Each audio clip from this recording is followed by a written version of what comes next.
3 disturbing, true scary stories. I'm going to get my red circles out. True scary stories. See that, chat? Right there. Right there. Oh, wait, no. Where's the... Right there. Yeah, I got my circle out. I'm ready.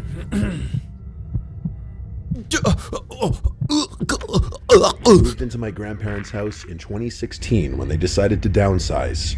I was 9. They had Thank you, Castman, for the tier 1 sub. built the place in the early 90s, and it sits on 5 acres out on the outskirts of a small southern town. Woods and open fields stretch around it, and a slow, muddy river winds past our southern fence line. On 2 sides, our property touches our only neighbor's land, an odd, crooked patch of acreage with a house that felt like it was sinking into the ground. That house was old. The original farmhouse had been built in the 1920s, and over the years, it had been added onto in all the wrong ways, like someone stapled extra rooms together without a plan. The siding was discolored and soft-looking. Every time you glanced at it, it just looked wet, even on dry days. The yard was a nightmare. Overgrown bushes tangled with vines, broken fountains surrounded by weeds, gnomes missing heads. That's a wet old ass trash house. that looked like it had been there for years. Grocery bags flapped in the tree branches. A rusted lawnmower sat in the middle of the grass like it had died mid-job and was never moved. It was the place that made you want to hold your breath when you walked by.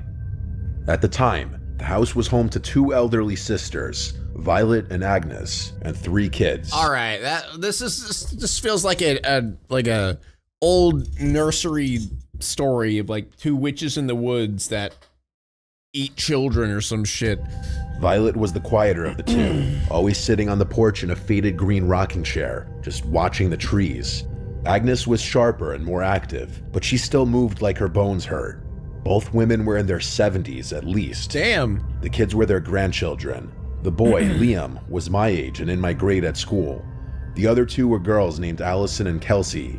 They were the same age as my younger sister. Liam was weird. I didn't like him, and I didn't want to hang out with him. Okay, that's rude. Bro probably had autism, like relax. But we were in the same class, so we got lumped together a lot. He took that as permission to just show up at my house whenever he wanted. No knocking or texting. I'd be playing a game in my room and turn around and he'd just be there. One time, I looked out my window and saw him doing cannonballs in our pool. Another time... Shut up. Shut up! Okay. He walked straight into the kitchen, opened our fridge, and started eating a slice of leftover pizza with his hands like it was no big deal. When we hung out, he wasn't fun. He was obsessed with anime, like really Alright, so? obsessed. But I didn't watch any, so I had no idea what he was talking about. He'd say weird... He'd just start fucking yapping about Naruto to her. Like, I don't know what you're talking about. Okay, see, there's this village, right? It's called the Village Hidden in the Leaves, right? In Naruto, right? He's a child. He lost his parents, right? No one knows where his parents are. But later on, you'll figure out who his parents are. But it's like way later on, right? And there's this 9-tailed fox. It's a demon inside of his body, right? But no one wants to hang out with him because he's weird, like me. I'm kind of like Naruto, you know? I'm weird. No one wants to be around me. We're kind of the same, you know? Weird lines in Japanese and get mad when I didn't laugh. Sometimes... Okay, this feels like bait.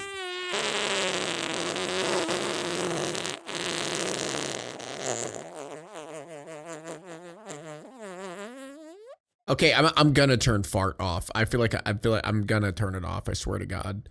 He'd get this look in his eyes, like he was imagining something violent. One time he chased me with a pair of sharp garden shears, swinging them around and laughing like it was a game. Another time we were on an old wooden bridge that crosses the creek near the back of our properties, and I swear he tried to push me in. He claimed it was a joke. You swear? What do you mean? He smiled after. I knew he meant it. The twins were it's starting to feel like a creepypasta. different, quiet and almost invisible. Their clothes were always dirty, and they had speech impediments that made it hard to understand them. It was obvious nobody at home was helping them. Their voices were garbled, like they were still toddlers, even though they were 7. They flinched. Okay, this dude just probably has autism. And he obviously is getting neglected by his parents. And you're like, and he was fucking weird. And he didn't talk right like a normal person. Flinched easily, and they always looked a little bit of ableist, I'd say. Hungry. Their dad was in and out of jail, so he wasn't around. And that brings us to the mom, Yo, Teresa. what the fuck? The first time I saw her, she was trying to hook a hose up to the spigot at the edge of their property, right near our side yard. She was tall, way taller than anyone else in her family, and heavy set, with long, thick, curly black hair and glasses that looked like they belonged to... never behave like regular folks. Yeah, I know, right? The acoustics just never, they're just not normal. In dude. the 80s. She was different, put together in a way that the rest of the family wasn't. Her clothes were clean. Her hair was always styled, too. She smiled at me like she'd been waiting for me to come over. She asked me if I could help her with the faucet and said it was stuck. I walked over and turned it, and it moved easily. She gasped and clapped her hands, told me I was so strong and how lucky she was I came over. I felt proud. She made me feel like I was something special. Then she said, "Did you know you have a third eye?" I blinked. What? Okay, what is this? You know, I'm starting, the whole true in all caps, I'm starting to question that a little bit. The true in all caps, like, you believed wholeheartedly that these were so true that you put it in all caps? Is this AI? I don't know. Chat, is this AI? She smiled wider and said we all have one. Not a physical eye, but a spiritual one. She said it lets you see the truth, whatever that meant. Before I could ask anything, she started walking back toward her house and told me to come with her, so I did. The inside of their house hit me like a wave of rot. It smelled like spoiled food, mildew, and something worse I couldn't place. Yeah, I think these are AI images. It's hard to tell, though, at this point. I feel it's probably AI. Was everywhere. Garbage bags torn open, rotting food on plates, stained furniture, even dirty diapers were stuffed behind the couch. I tried to leave, but Teresa grabbed my wrist and led me upstairs. Her room was nothing like the rest of the house. It was pristine, with pink wallpaper, clean carpet, shelves full of porcelain dolls, and very ornate old furniture. The air smelled like rosewater and old perfume. It was like I stepped into a different building. She gestured for me to sit on a little cushioned stool in the corner, and then walked over to her vanity and opened a drawer. She pulled out a silver tray with a black candle, a crystal, and a thick, leather-bound book. The second I saw the pentagram... Yeah, you know what, Chad? I believe this story wholeheartedly, that this little girl just walked up, went to this lady, she's like, "Do you know you have a third eye?" And she's like, "No." All right, and then fucking takes her all the way to her house, up into a random room, and is gonna sacrifice her to the anime gods. Like, this is legit. This is real. Chad, is this real? I'm on the cover. My stomach turned. My parents are Catholic. I knew what that symbol meant. Oh God! Suddenly, not the pentagram! Anything but the pentagram! Oh no! Oh God, she's gonna die! Oh, the pentagram of hell, of death! Death, hell, suffering, brr. Oh, crystal! Oh, my skin is burning! Oh, my eyes! I started seeing it everywhere. On the jewelry box, on the mirror's frame. Oh no! Peeking out from under the corner of the rug. The devil is seeping into my colon! I jumped up. "Sorry, my mom wants me home. Bye." I didn't wait for a response. I ran. In 2019, Agnes had a heart attack and died inside the house.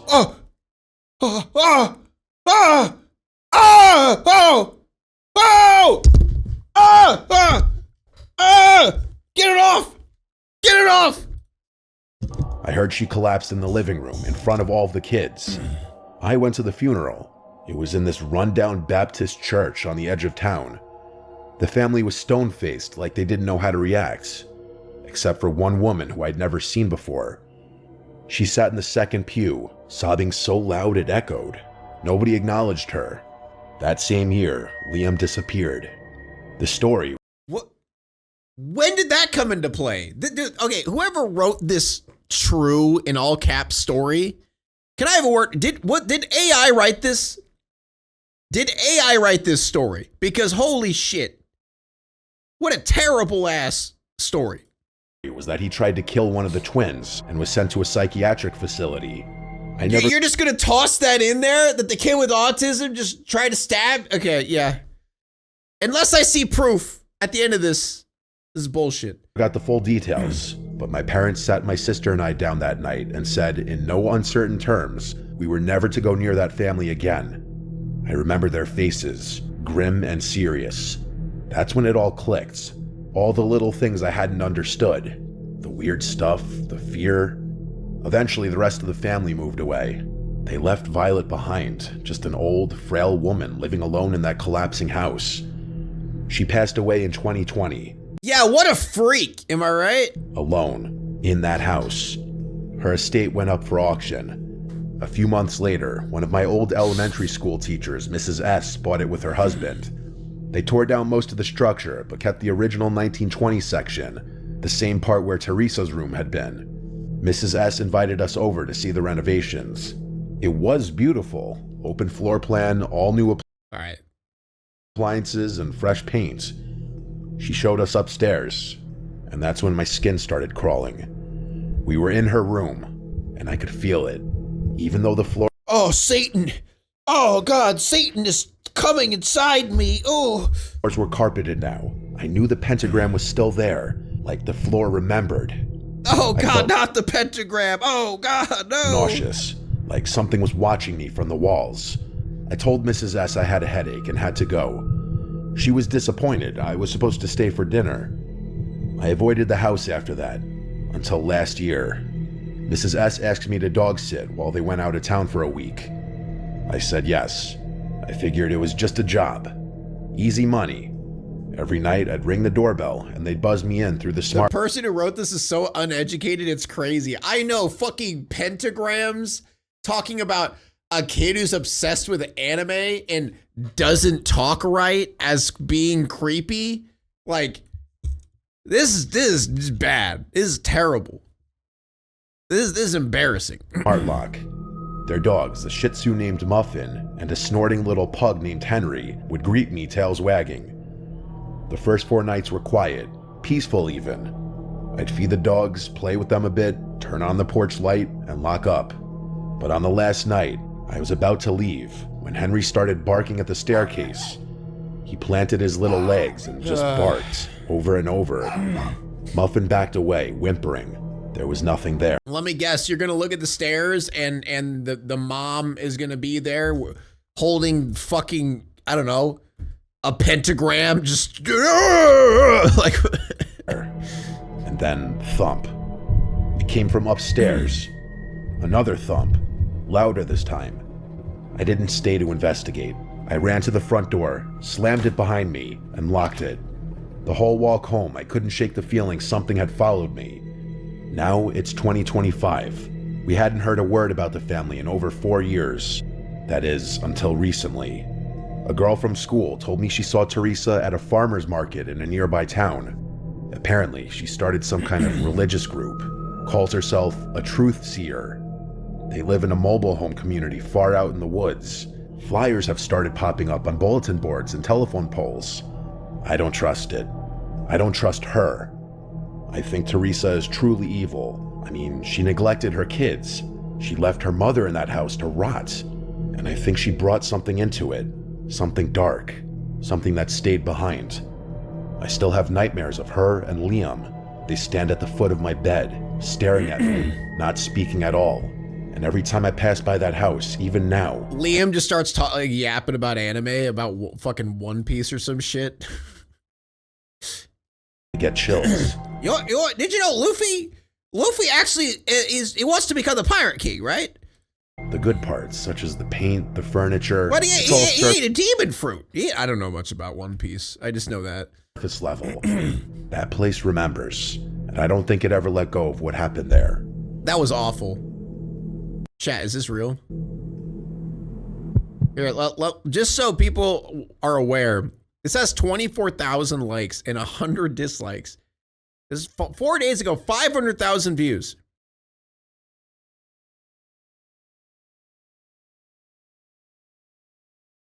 The first story with the old camera thing at the start pulled me in. Wasn't expecting that.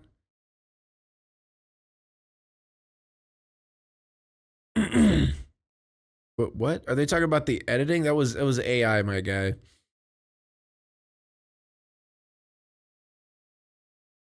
This footage style is so insanely good. It's like I'm watching a film. This is 10 times better than Netflix these days. Oh no. Chat. Oh god. People don't know, man. Like, that's the problem with AI, is people don't know. They're not aware. They're not aware and they don't care. They don't care and they're not aware.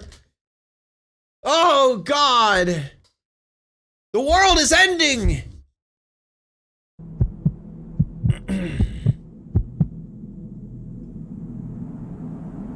My name is Keegan. I reside in Michigan with my parents. High school was a decent timeline for me, as I had gotten to meet various new people during my time there. Obviously, I also had some people I tended to hang out with outside of school. The only time I really hung out with them was at places like my local community center, where we would work out and play basketball. Back in freshman year, it was getting close to the end of the year, and I was excited for summer break to be coming. I would be starting driver's training, and even start doing a side job to at least begin making money, so I didn't have the fastest start. I had this one friend named Clayton. I would usually hang out with him at least once a week. He was a grade lower than me. Why is that car just sitting there? Is this AI too?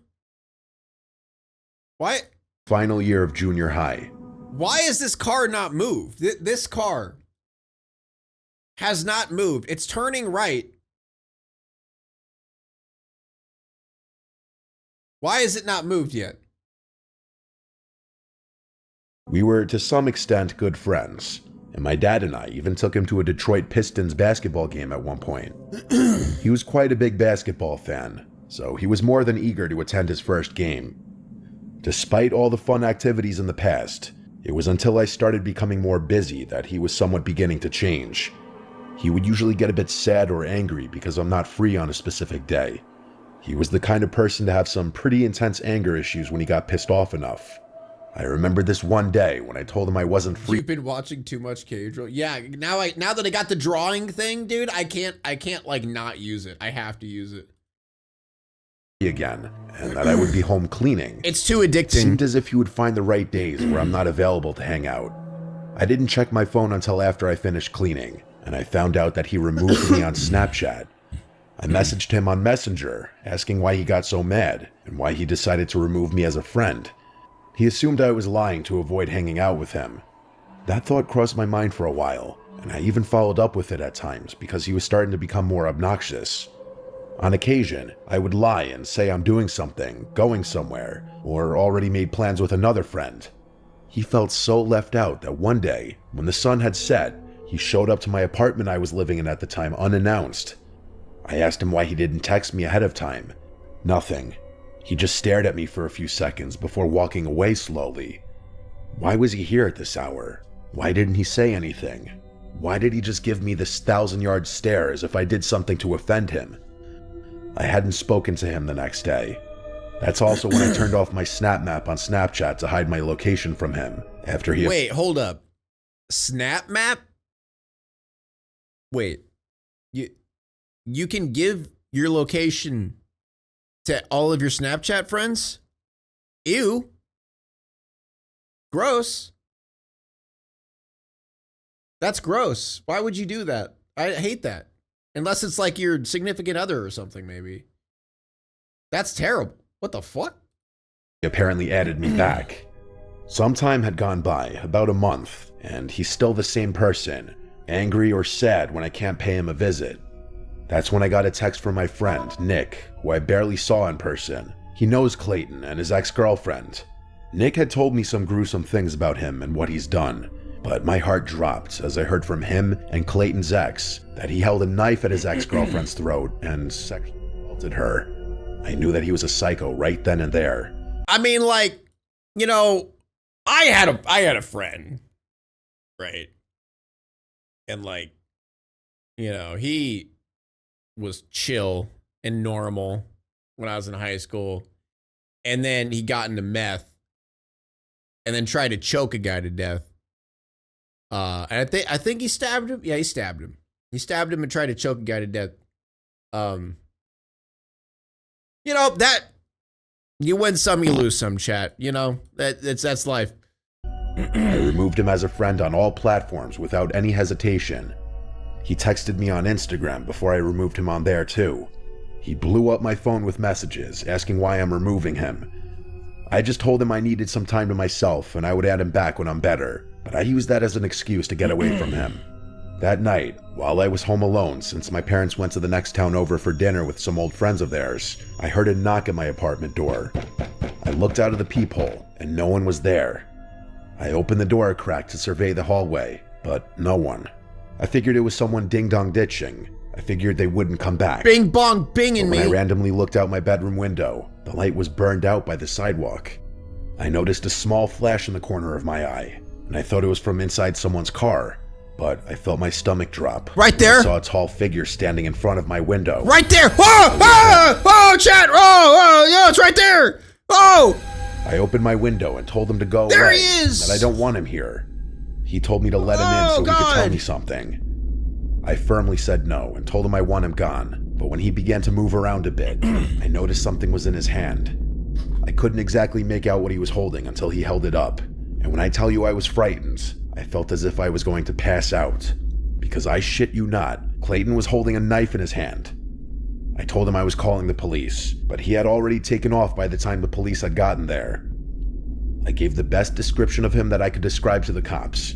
I haven't heard a word about or from him since that horrific night. I honestly wouldn't be so surprised if you were trying to kill me while I was home alone. I believe he had murderous intentions. I assumed he probably ended up in juvie after what happened. Not only was I horrified from that experience, but it may have been one of the most traumatic moments of my life. Having your parents gone along. All right, this one is a little bit more realistic. This one makes sense. I could see this one happening. First one, but this one, I can see this one happening. That makes it feel undeniably more unsettling. I'm glad I disconnected all contact from him when I did, because I think if I continued to remain friends with him, I probably could have ended up as one of his endless punching bags, or even worse, dead.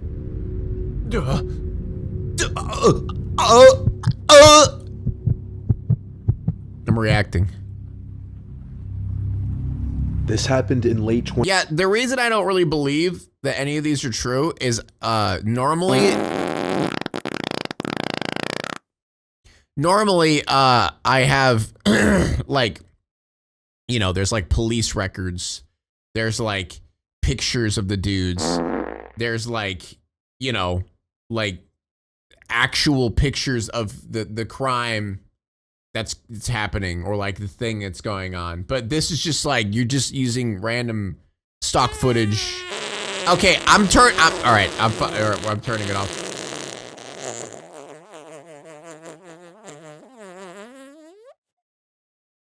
Paused. 2022, when I went on what I thought would be a fun and simple first date with someone I matched with on a dating app. Her name was Emily. Shut up. And we had been texting for about 2 weeks before deciding to meet up. We both shared a love for horror movies, and when Smile came out, we agreed that seeing it together would be the perfect first date. We picked a weekday night, Thursday. It was a late showing, 10:15 p.m., and at a small, older theater just outside of town. I offered to drive and picked her up around 9:30. She seemed normal. Did y'all ever figure out why it echoes shut up? What do you mean? Shut up? Shut up! It echoes when I say shut up? Shut up? Shut up! Friendly, maybe a little shy. She was quiet for most of the drive, but opened up once we started talking about horror movies we liked growing up. When we got there, the parking lot was almost empty. I joked about how this theater looked like something out of a horror movie itself. Dim lights, flickering neon, and not a single person in the lobby. Yeah, I don't hear anything either. I think chat's being weird. There was only one guy working at the concession counter, and when I asked if it was going to be a full theater, he laughed and said we were the only ones who had bought tickets for that showing. At first, I thought that was great. No crowds. Just me, her, and the movie. We went into Theater 6 and chose seats right in the center, about 4 rows from the back. It was freezing in there, which Emily pointed out right away. Freezing! Ghosts! Ghosts! I offered her my hoodie, and we laughed about how creepy it felt being the only ones in the entire room. We sat back and talked while waiting for the previews to start. I was starting to feel a little chemistry between us, and I figured this would be one of those dates where you actually end up seeing the person again. Then, right before the movie started, like right after the last trailer and just as the lights dimmed lower, I noticed movement from the corner of my eye. Someone walked into the theater. They didn't say anything or stop to look around or check their phone for seat numbers like most people do. They walked in slow, straight up the steps and sat directly behind us. I mean, directly. There were maybe 100 open seats, but he chose the one right behind me. Emily turned to look at him too, and she gave me a weird glance like, really? I kind of chuckled and said under my breath, figures. But right away, something felt off. You know that feeling when someone's eyes are burning into the back of your head?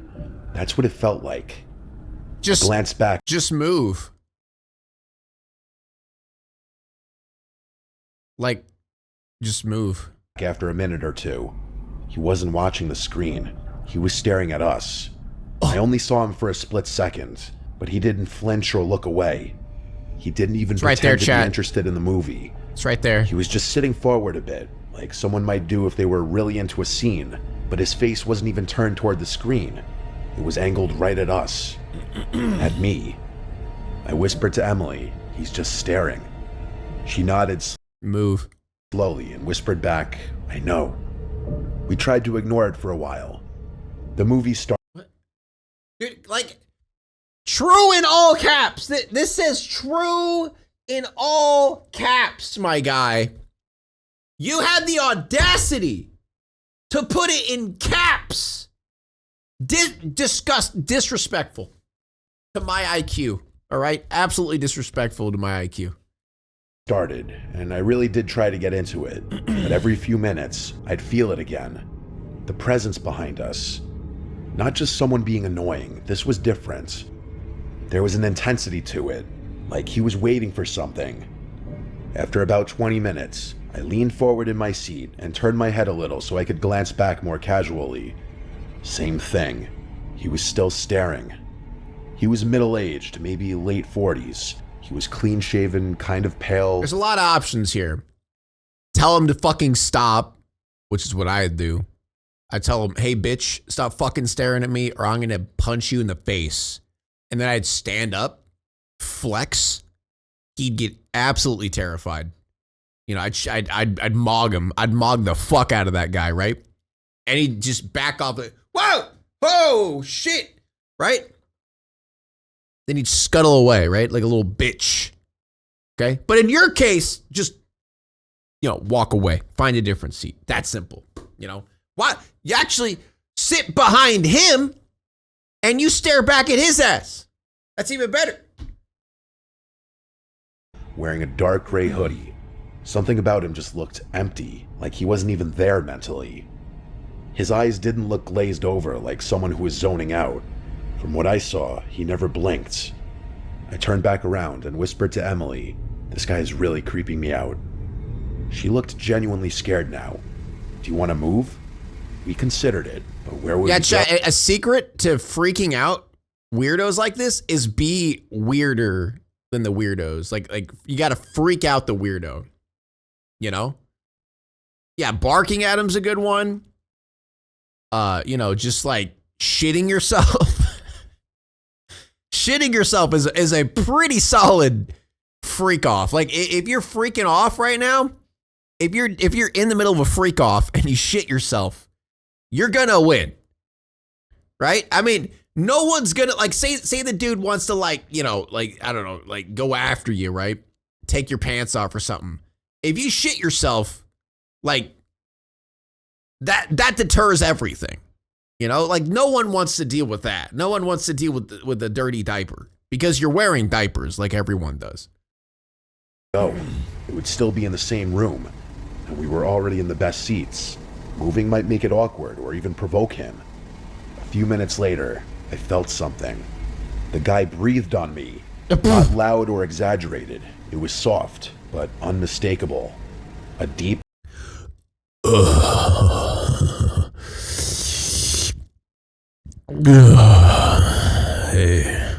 slow exhale right behind my seat. I spun around, and he was leaning forward over the back of my seat, his face closer than it should have been. I stared at him and said, "Dude, can you not?" He didn't respond. He just slowly leaned back in his seat. That was it. I told Emily, let's move. We got up and actually, walked down kiss him. That's a good idea. Kiss him. Okay, maybe that would be a bad situation. Like, what if he's like wanting to get into your giblies? You know what I mean? Kissing might be the bad move here. the front corner row. It sucked and the angle was bad, but we needed distance. I could barely focus on the movie anymore, just kept glancing back every couple of minutes, and every time I looked back there, he was staring straight at us. He didn't budge. Around halfway through the movie, we heard footsteps. He was coming down the steps. Emily grabbed my arm and we both held still. Now you're in a hotel room? Footsteps stopped a few rows above us. We didn't turn around. I don't know how long he stood there. I didn't dare look. Then, finally... I just imagine him just fucking... You turn around, he's just... You gonna eat that? It's like popcorn on the floor. The whole time, what he was staring at was the popcorn that's like in front of them on the floor. You gonna eat that? And he's just nervous. He's just nervous. He wants to ask, but he's just scared, you know? He walked back up to the top row. I whispered, "We need to leave." She nodded. We grabbed our stuff and slipped out quietly. As we exited the theater and went down the hallway toward the lobby, I glanced back through the glass window in the theater door. He was standing in the aisle now. He wasn't watching the screen. He was just standing there, still staring at us. We went straight to the front and told the concession guy that someone was acting really weird in Theater 6. His smile faded instantly, and he said, "Again?" "What do you mean, again?" I said. And he hesitated, then said, "He's been coming in randomly for like a month. Always late shows and never buys anything. You guys aren't the first ones to complain about him." I responded, "Why hasn't anyone kicked him out?" He looked uncomfortable. He said, "He doesn't technically do anything illegal. Management says unless he touches someone or breaks a rule, we can't really do much." Emily was almost in tears. She asked if someone could walk us to our car. He agreed, and one of the janitors walked us out. The guy didn't follow us that night. At least, not that we saw. But the whole ride back, I couldn't shake this fear that he might have written down my license plate, that he might have followed us at a distance, watched us leave, and found out where Emily lived when I dropped her off. For weeks afterward, I was paranoid. My cop friend... that's why you gotta do something. You can't just, like, let him creep you out. You gotta creep him out. All right? Honestly, it's a solid lesson for anyone. If anyone is creeping on you, you gotta creep back. You gotta double down on the creep back. You gotta go hard. Because the thing is, a creep doesn't want to go after someone who's weirder than them, right? No, not match is freak, double is freak. Freak him out. Friend also told me it was a load of horseshit that they couldn't do anything about him. The theater as a business would reserve every right to kick somebody out. Women need to practice their deep voices. Honestly. Yeah. Just like all of a sudden, it's like, I'm a woman. I'm a woman. You know, that'd freak him out. I avoided that side of town for a while. Emily and I talked a few times after that, but never ended up seeing each other again, unfortunately. I think we were both too shaken from what happened. Yeah, some deep chanting.